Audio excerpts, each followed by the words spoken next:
નવો પારિભાષિક શબ્દ છે દેવાદાર કોને કહેવાય, અથવા દેવાદારનું બીજું નામ શું? તો દેવાદારનું બીજું નામ ગ્રાહક, એનું ત્રીજું નામ છે લેણું. આ ત્રણમાંથી કોઈ પણ શબ્દ પરીક્ષા મુકાય તો જવાબ એક જ લખવાનો છે. હવે આ દેવાદાર શબ્દ સમજાવવા માટે હું તમને એક સ્ટેપ ડિઝાઇન સમજાવું. જો આ એક ધંધો છે અને આ ધંધાનો માલિક છે. હવે મેં તમને આગળ શીખવાડ્યું એમ ધંધાનો માલિક પોતાના ધંધાનો માલ કોને વેચશે? તો ગ્રાહકને વેચશે. કોને વેચશે? ગ્રાહકને. એ ગ્રાહકને વેચવાની રીતો કેટલી? તો બે રીતો, એક રોકડ અને એક ઉધાર. તો જો આ માલિક છે અને એ, બી, સી અને ડી એમ 4 ગ્રાહકો છે અને એ ધંધામાંથી આ ચારેય ગ્રાહકોને ઉધાર વેચાણ કરે છે. કેવું વેચાણ કરે છે? ઉધાર વેચાણ કરે છે. જો દુકાનમાંથી આ એ નામનો ગ્રાહક 10,000નો માલ ઉધાર લઈ જાય છે, હજી પૈસા આપ્યા નથી.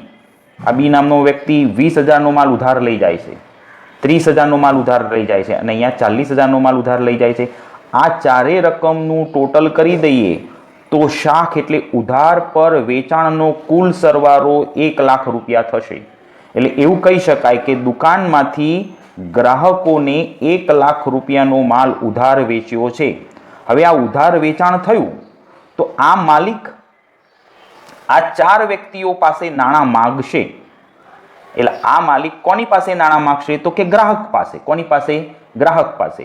તો આ રકમ આ ધંધાનું લેણું કહેવાય. આ 10,000 રૂપિયા આજે નહીં તો કાલે ધંધામાં આવશે, એટલે આ રકમ આ ગ્રાહક ધંધાને આપશે તો એ રકમ ધંધાનું લેણું કહેવાય અને આ વ્યક્તિનું દેવું કહેવાય. આ વ્યક્તિ 20,000 રૂપિયા આપશે તો આ રકમ ધંધાનું લેણું કહેવાય અને આ વ્યક્તિનું દેવું કહેવાય. આ રીતે કુલ 1 લાખ રૂપિયાનો માલ ઉધાર વેચ્યો છે તો લોકો પાસેથી 1 લાખ રૂપિયા લેવાના છે અને લોકો પાસેથી 1 લાખ રૂપિયા લેવાના છે તો આ વ્યક્તિઓ આપણા ધંધાના દેવાદાર કહેવાય. આપણા ધંધાના શું કહેવાય? દેવાદાર. અને આપણે એના લેણદાર કહેવાઈએ. આ માલિક એ રૂપિયા માગશે અથવા તો એમની પાસેથી લેશે એટલે આ લેણદાર કહેવાય અને આ 4 વ્યક્તિઓ એટલે કે ગ્રાહકો એ આ ધંધાના દેવાદાર કહેવાય. કોઈ પૂછે કે કુલ દેવાદાર કેટલા છે તો આ બધાનો સરવાળો કરી દો એટલે કુલ દેવાદાર 1 લાખના છે એવું કહેવાય. તો મેં તમને આ ચિત્ર ઉપરથી એટલું શીખવાડ્યું કે ધંધામાંથી ઉધાર માલ ગ્રાહકને આપીએ તો તેની પાસેથી રકમ લેવાની થાય અને એ રકમ આપણા ધંધાનું લેણું કહેવાય. તો આ જ પોઈન્ટને પરીક્ષામાં કેવી રીતે લખો એ હું સમજાવું. જો વેપારી પોતાના ધંધાનો માલ ગ્રાહકને ઉધાર આપે, ઉધાર શબ્દ સ્પષ્ટ લખવાનો, ઉધાર આપે ત્યારે ગ્રાહક પાસેથી જે રકમ લેવાની થાય તે રકમ આપણા ધંધાનું લેણું કહેવાય અને તે સામેવાળો ગ્રાહક અથવા તો તે સામેવાળો વ્યક્તિ આપણા ધંધાનો દેવાદાર કહેવાય. આપણા ધંધાનો દેવાદાર કહેવાય. અહીંયા ખરેખર આ મુદ્દો પૂરો થઈ જાય છે. 1 માર્ક માટે આ 4 જ લાઈન લખવાની છે. પણ હવે તમને એક બીજી થોડીક સમજૂતી આપું. જો આ ગ્રાહક છે ને દુકાનમાંથી માલ લઈ જાય અને જો રૂપિયા તરત ને તરત આપી દે ને તો તે વ્યક્તિ આપણો દેવાદાર ના કહેવાય, કારણ કે એને રૂપિયા ચૂકવી દીધા છે એટલે હવે એની સાથે વ્યવહાર પૂરો થઈ ગયો છે. પણ જો એ માલ ઉધાર લઈ જાય અને પૈસા મહિના પછી 2 મહિના પછી ચૂકવવાનું કહે તો એ 2 મહિના સુધી આપણા ધંધાનો દેવાદાર કહેવાય અને જે દિવસે એ પૈસા ચૂકવી દે ત્યારે એ આપણા ધંધાના દેવાદારના લિસ્ટમાંથી બહાર નીકળી જાય. તો આ રીતે ધંધામાં ઉધાર માલ વેચીએ તો એને ગ્રાહક પણ કહેવાય, એ રકમને આપણું લેણું પણ કહેવાય અને તે વ્યક્તિ આપણા ધંધાનો દેવાદાર પણ કહેવાય. હું આ 4 વ્યક્તિને માલ વેચું તો આ 4 વ્યક્તિઓ મારા ધંધાના ગ્રાહક કહેવાય. એમની પાસેથી 1 લાખ રૂપિયા લેવાના છે એ મારા ધંધાનું લેણું કહેવાય અને એ 4 વ્યક્તિ મારા ધંધાના દેવાદાર કહેવાય. તો અહીંયા આગળ હું આ દેવાદારને લગતો મુદ્દો અને વિડીયો પૂરો કરું છું. બેટા શબ્દ લેણદાર છે. લેણદારનું બીજું નામ છે વેપારી અથવા તો દેવું. વેપારી અથવા તો દેવું. હવે આ મુદ્દાને સમજવા માટે મેં આગળના વિડીયોમાં જેમ દેવાદારની સમજૂતી આપી હતી એનાથી થોડુંક વિરુદ્ધ, બિલકુલ વિરુદ્ધ છે. જો આ એક ધંધો છે, હવે આ એક ધંધો છે અને આ ધંધાનો માલિક છે. આ ધંધાનો માલિક બજારમાં જાય છે અને આ લોકો પાસેથી, આ 4 લોકો પાસેથી ઉધાર માલ ખરીદીને ધંધામાં લાવે છે. જોયું તમે? પેલામાં વેચતો હતો અને આમાં ખરીદીને લાવે છે. આ માલિક છે, આ એ નામનો વ્યક્તિ છે, આ બી નામનો વ્યક્તિ, આ સી અને આ ડી, આ ચારેય વ્યક્તિઓ પાસેથી 5,000નો માલ ઉધાર લાવે છે, 10,000નો માલ દુકાનમાં ઉધાર લાવે છે, 15,000નો ઉધાર માલ લાવે છે અને 20,000નો ઉધાર માલ લાવે છે.